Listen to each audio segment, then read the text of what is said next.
Our daughter and her family recently spent a week with us. As they were packing to leave, I suddenly remembered the Chinese coin.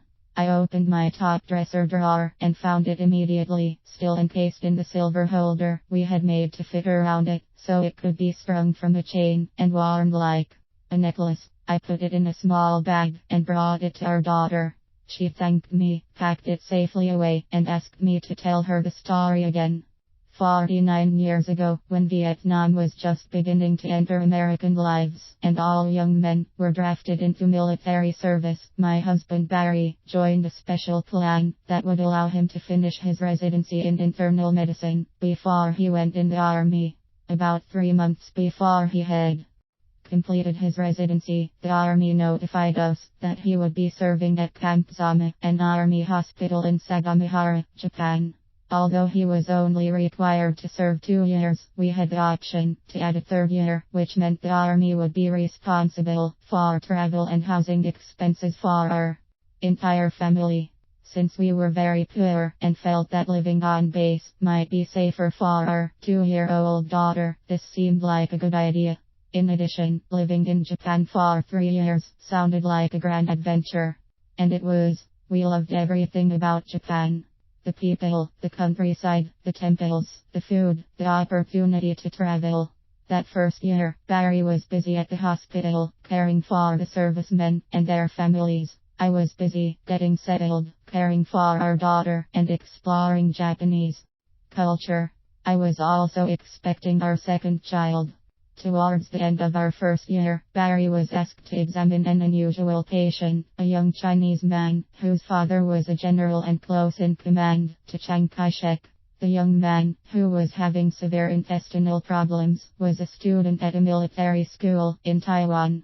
The request came from the Chinese embassy in Tokyo, which was actually the Taiwan embassy, because at that time, neither Japan nor the United States recognized the leadership in China. After the man was treated and released, the military attack at the Taiwan embassy invited everyone at the hospital who was involved with his care to dinner at a Chinese restaurant next door to the embassy. Spouses were also invited. Barry looked at my swollen belly. I was 8 months pregnant. On the evening of the event, we gave ourselves 2 hours to drive to Tokyo, usually a trip that took a little over an hour. It was an uneven road, with lots of bumps, and Barry drove as if he had a load of crystal glasses. He slowed almost to a stop at each swell in the road, and kept throwing me anxious glances. I thought we'd never get there. Finally we reached the Sano Hotel, the military hotel, where we always parked our car. Then we took a taxi to the restaurant. We were led to a private dining room, and when we walked in the door, our friends from the hospital greeted us, but the people from the embassy stared, eyes lowered to my pregnant belly. The military attaché greeted us, and led us to the large round table, where the rest of our party was seated. On my right was the ambassador's wife, a beautiful gracious woman, who was dressed in a traditional Chinese outfit. She was just a little younger than my mother, and she quickly made it her business to take care of me. The waitstaff entered and placed one dish after another on a smaller, rotating table in the middle. At first, we the Americans took small helpings of every dish, until we began to notice that our Chinese friends were using their chopsticks to take only one mouthful off of every plate. As the dishes continued coming for the next hour, we began to understand their strategy. A mouthful of each dish was more than enough. I was enjoying the food, but finding it very difficult to pick it up with my chopsticks and get it to my mouth without dropping it on my large stomach. And of course, about halfway through the meal, I failed. The food landed on the highest peak of my blouse. To my embarrassment, the ambassador's wife took me in the kitchen, where she worked on the spot with water and soap. Red-faced, I thanked her profusely and was very relieved to get back to the table. It was a delightful evening, and we ate the best Chinese food I've ever had.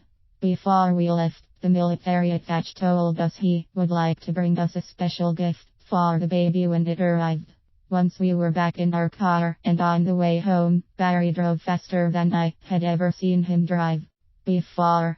Each bump was taken with ultimate force, and we were home in record time. In spite of this wild ride, the baby, our second girl, waited another month to enter the world. When our baby was around 6 weeks old, we invited the military attaché for dinner. He brought the gift for the new baby, a silver coin commemorating the Chinese New Year. We were delighted and took good care of that coin for many years, just waiting to give it to its rightful owner, our daughter, who was born in Japan and still loves Chinese food. Note: photos of the coin are on my website, stayinjinjinflorida.com.